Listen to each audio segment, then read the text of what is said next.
थान एक जिला पुलिस थाना। दोपहर का समय। थाने में चाय की खुशबू और हल्की सी ऊब फैली हुई थी। कुछ सिपाही मोबाइल में व्यस्त थे, कुछ कागज पलट रहे थे। तभी दरवाजे से एक कांपती हुई आवाज सुनाई दी। साहब, मेरी मदद कीजिए। दरवाजे पर खड़ा था एक थका हारा बुजुर्ग। उम्र कोई 70 से 75 के बीच, चेहरा झुर्रियों से भरा, कपड़े मैले कुचैले, हाथ में एक फटा हुआ झोला। आंखों में थकान से ज्यादा कुछ और था। एक उम्मीद, या शायद आखिरी उम्मीद। अबे ओ बाबा, यहां भीख नहीं मिलती, निकलो बाहर। एक सिपाही ने झुंझुलाकर कहा। मैं भीख नहीं मांग रहा बेटा, मेरा सामान चोरी हो गया है, एक शिकायत दर्ज करानी है, बुजुर्ग ने धीमी पर साफ आवाज में कहा। सिपाही ने ठंडी नजर से देखा और फिर मुंह फेर लिया। चोरी क्या चोरी हो गया? कटोरी या चप्पल? देखो बाबा, टाइम मत वेस्ट करो, बुजुर्ग ने धीमे स्वर में कहा। मेरे पास ज्यादा कुछ नहीं था, बस एक पुराना बटुआ, और उसमें मेरी बीवी की दवा के पैसे थे और मेरी पुरानी पेंशन की पर्ची। थाने में कोई हंस रहा था, कोई नजरें चुरा रहा था। लेकिन तभी अंदर के केबिन से किसी ने पूछा, क्या हुआ बाहर? कौन है? यह आवाज थी एसपी आदित्य प्रताप सिंह की। कड़क आवाज, आंखों में तेज और चेहरे पर अनुशासन की सख्ती। पर दिल का साफ यही कहा जाता था उनके बारे में। सिपाही ने अनमने से जवाब दिया, कोई बूढ़ा आया है सर, चोरी का केस बताकर भीख मांग रहा है। अंदर से कोई फाइल पटकी गई। चोरी का मामला है तो सुनो, भीख मांगना और शिकायत करना दो अलग चीजें हैं। भेजो उसे अंदर। बुजुर्ग कांपते हुए अंदर पहुंचा। एसपी साहब ने सामने देखा। उनकी निगाहें उस चेहरे पर जमी रहीं। कुछ पल, कुछ ज्यादा ही लंबा। बैठिए बाबा, बताइए क्या हुआ? आवाज में सख्ती नहीं थी, एक अजीब सी नरमी थी। बुजुर्ग ने थैले से एक पुरानी फटी डायरी निकाली। मैं बस्ती नंबर 11 में रहता हूं। मेरी बीवी की तबीयत बहुत खराब है। कल बाजार गया था, एक आदमी धक्का मार गया। जब संभला तो मेरा बटुआ नहीं था, उसमें मेरे पेंशन के कागज थे और कुछ दवाई के पैसे। एसपी आदित्य की आंखें उस डायरी पर टिक गईं। वहीं एक पुराना नाम लिखा था, हरिनाथ। एसपी की सांस एक पल को रुक गई।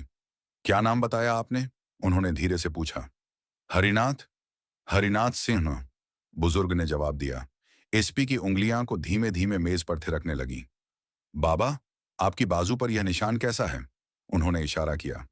बुजुर्ग ने आहिस्ता से बाजू ऊपर की एक पुराना जला हुआ निशान, कुछ वैसा ही जैसा एसपी आदित्य ने अपने बचपन में देखा था, अपने पिता के हाथ पर। आपका कोई बेटा है बाबा? सबने सवाल किया, गले में कुछ अटका हुआ सा। बुजुर्ग ने मुस्कुराने की कोशिश की, फिर थक कर बोला, था बहुत साल पहले एक रेल दुर्घटना में हम बिछड़ गए थे। आदित्य सी पी की आंखों में नमी उतर आई। कमरे में सन्नाटा फैल गया। वह अपनी जगह से उठे, धीरे धीरे आगे बढ़े और सामने झुककर पूछा, बाबा, आप मुझे पहचानते हैं? बुजुर्ग ने झुककर देखा, फिर जैसे समय की परतें खुलने लगीं, चेहरे का तेज वो नजरें और वो नाम आदित्य। आवाज कांप रही थी और साथ ही कमरे की दीवारें भी। थाने के भीतर वह पल जैसे थम सा गया था। एसपी आदित्य की आंखें अब नमी से भरी थीं, लेकिन वह सख्त चेहरा, जो जिले भर में डर और इज्जत दोनों का प्रतीक था, अब थरथराने लगा था। बाबा, आप ही हो ना? हरिनाथ सिंह मेरा बाबा। बुजुर्ग की आंखें पल भर के लिए खुली की खुली रह गईं। वो आदित्य की आंखों में देख रहे थे, जैसे किसी भूले बिसरे सपने को पहचानने की कोशिश कर रहे हों। तू तू मेरा आदित्य है। उसकी कांपती आवाज में भरोसे और डर का अजीब मिश्रण था। एसपी ने आगे बढ़कर धीरे से उनके हाथ थाम ली। हाँ बाबा, मैं ही हूं, आपका बेटा, जिसे आपने स्टेशन पर आखिरी बार देखा था। बुजुर्ग का शरीर कांपने लगा। उनकी आंखों से आंसू बहने लगे। होंठ हिल रहे थे पर शब्द नहीं निकल रहे थे। एक पल के लिए वह फर्श पर ही बैठ गए और एएसपी भी घुटनों के बल नीचे आ गया। सिपाही और कर्मचारी जो अब तक खड़े तमाशा देख रहे थे, सन्न रह गए। जो बुजुर्ग उन्हें झूठा शिकायत करता लग रहा था, वही इस थाने के सबसे ताकतवर अफसर का बाप निकला। लेकिन बाबा, आप कहां चले गए थे? उस रात के बाद आप कभी नहीं मिले?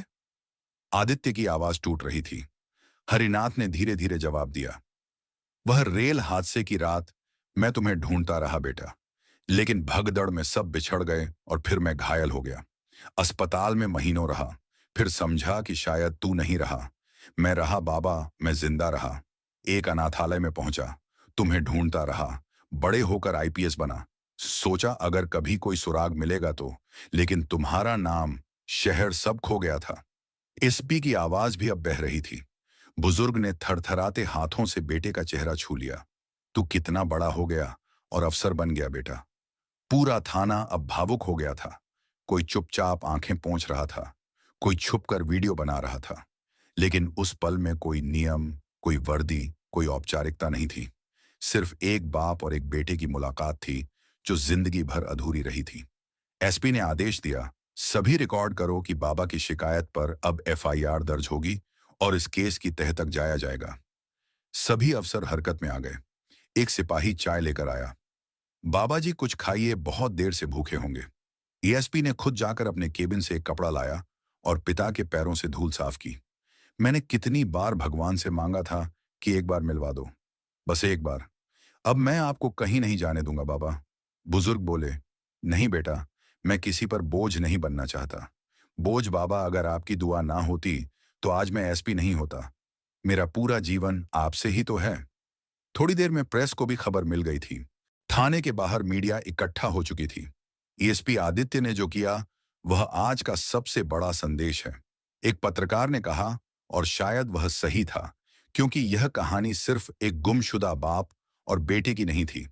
यह कहानी थी हर उस इंसान की जिसे दुनिया ने भुला दिया, लेकिन किस्मत ने नहीं। हार्ड शाम ढल चुकी थी।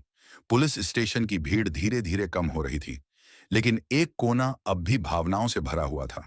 एसपी आदित्य प्रताप सिंह अपने पिता को अपने सरकारी वाहन में बिठाकर अपने सरकारी आवास की ओर जा रहा था। रास्ते भर दोनों के बीच चुप्पी थी, लेकिन वह चुप्पी बोझिल नहीं थी। वह चुप्पी उन सालों की थी जिन्हें शब्दों से भरना मुश्किल था।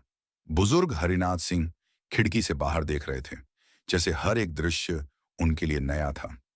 बहुत बदल गया है यह शहर, उन्होंने धीरे से कहा। शहर बदला है बाबा, पर आपका बेटा अब भी वही है जो आखिरी बार स्टेशन पर आपके गले लगकर रोया था, आदित्य ने गाड़ी चलाते हुए कहा। घर पहुंचने पर आदित्य की पत्नी सीमा दरवाजे पर खड़ी थी। वह समझ नहीं पा रही थी कि एसपी साहब इतने भावुक क्यों हैं और साथ में कौन है।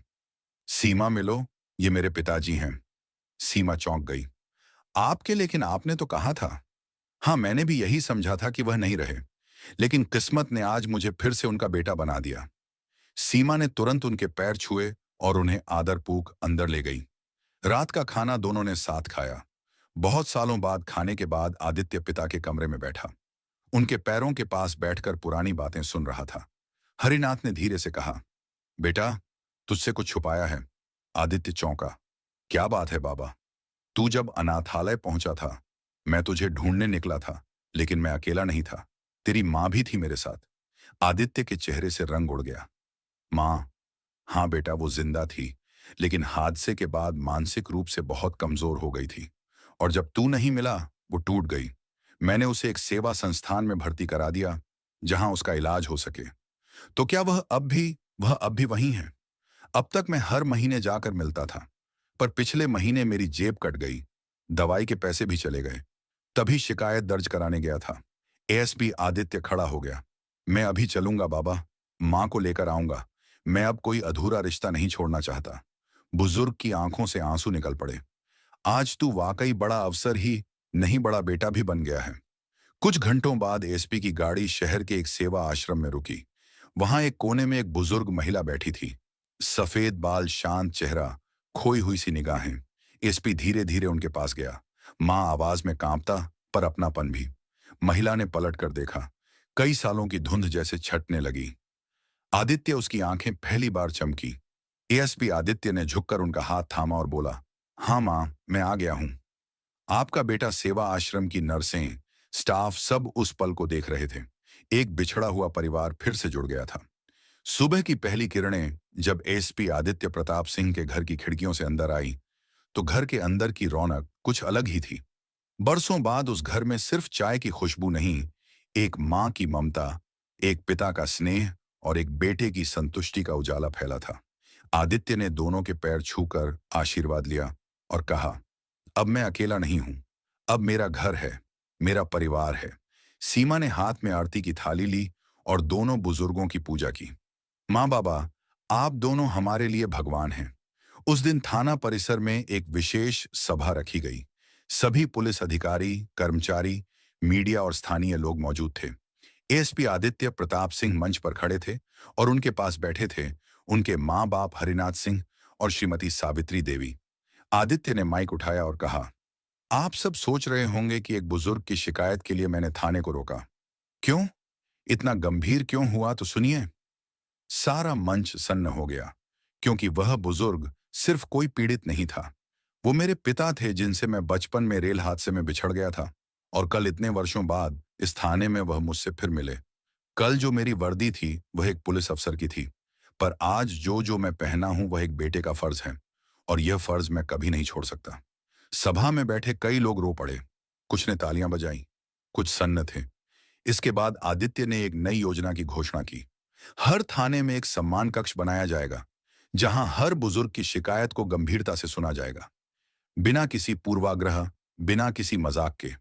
क्योंकि जो लोग हमें जन्म देते हैं, जो लोग देश के लिए जीते हैं, उन्हें आखिरी सफर तक सम्मान मिलना चाहिए।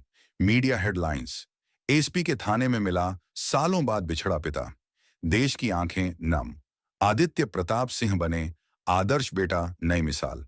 अब बुजुर्गों की शिकायत होगी सबसे पहली प्राथमिकता। पुलिस विभाग में बदलाव। शाम को आदित्य अपने पिता के पास बैठा था।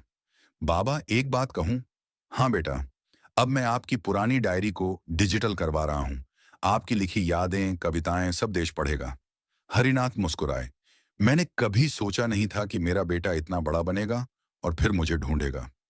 आपने कभी छोड़ा नहीं बाबा। किस्मत ने हमें देर से मिलाया, पर अलग नहीं कर पाई।